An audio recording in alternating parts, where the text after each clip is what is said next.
Welcome to this edition of In Your Face. I'm the host, Ellis Booth, with my co-hosts, Jacob Osborne and Brandon Brown. Today, our first discussion will be, is the Chris Paul trade good? So, Jacob, why don't you take it away? Definitely not a good trade. Chris Paul was the leader of the Lakers. They had a good trio with Chris Paul, Blake Griffin, DeAndre Jordan. The Rockets were getting back. They were coming a good team, getting to somewhat far in the playoffs. Then they give away Patrick Beverly, Williams, and first round pick next year.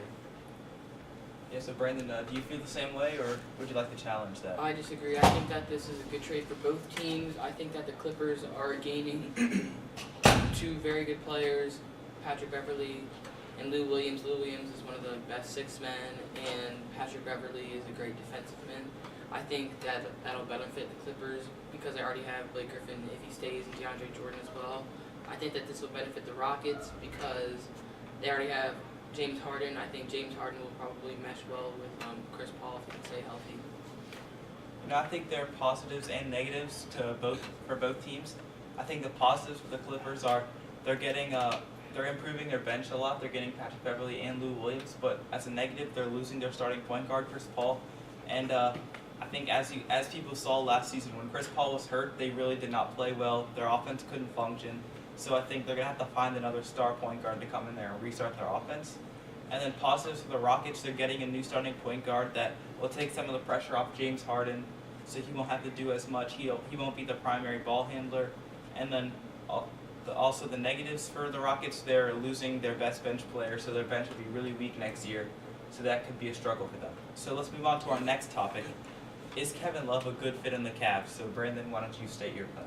I think he is a good fit on the Cavs, being with Kyrie Irving and LeBron James, both primary ball handlers. They both average numerous amounts of points. I think Kevin Love still succeeds in that team, averaging around 20 points, while still not getting as much of the ball as Kyrie Irving and LeBron James. I think it's still impressive that he can manage to benefit that team still.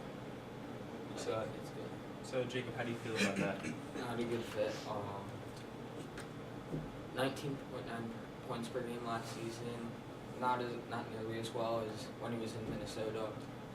He was pretty much the star for Minnesota when he was in there. In that organization now he has Andrew Wiggins, Karl Anthony Towns. Yeah, Really not a good fit. I agree with both of you.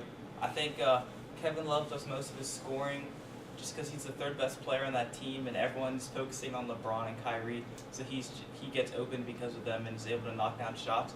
But also, I think he's not always a good fit because he's really inconsistent. Some games he'll be on fire, but then there are also a lot of games where he's just missing shots and doesn't look in it. And also, he always complains about his role with the Cavs. So I think he needs to evaluate his role right now, and the Cavs do too.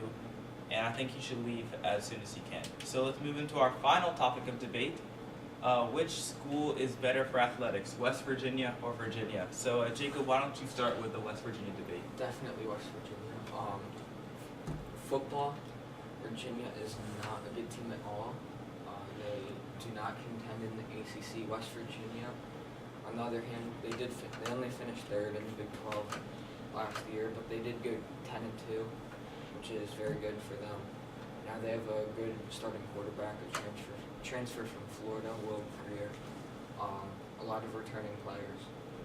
I think that Virginia is better because aside from football, they have they have great programs in every other sport. For rowing, they've won their 8th consecutive ACC title. For tennis, they've had a three-peat in the past 3 years. In the past 5 years, they've had the soccer team win the national championship. They've had baseball win the national championship. They've had UVA win 2 regular season championships in basketball as well as the ACC tournament. I think that every other program aside from football is great.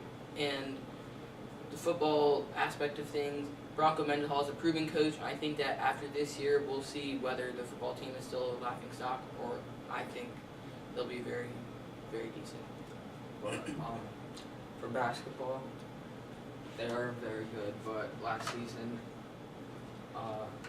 started off good, top 10, and then they play West Virginia at home, and they lose by 10. numerous fouls that weren't called. I was at the game. West Virginia making it to the Sweet 16. Virginia losing to Florida by a very, very good amount. That was because we had a young team and Isaiah Wilkins had the flu. Isaiah Wilkins was a very good rebounder and defenseman. Having him out was a very significant loss for the UVA. Javon Carter, West Virginia, top 15 player in all of basketball. Where's Virginia's top player? London Perrantes. I mean, he's currently. Where is he in the NBA? Where is he at? What team is that? All those Exactly. Cards plays for the Miami Heat Summer League team. I think he was a proven shooter. He was good in with UVA all of his 4 years. He was a great point guard, and I think that he is maybe not as good as West Virginia's best player, but I think he's very good as well. Yeah, so great points for both of you. So that concludes this episode of In Your Face. Thank you for tuning in. Again, I'm the host, El Spoon, my co-host, Jacob Osborne and Brandon Brown. Goodbye.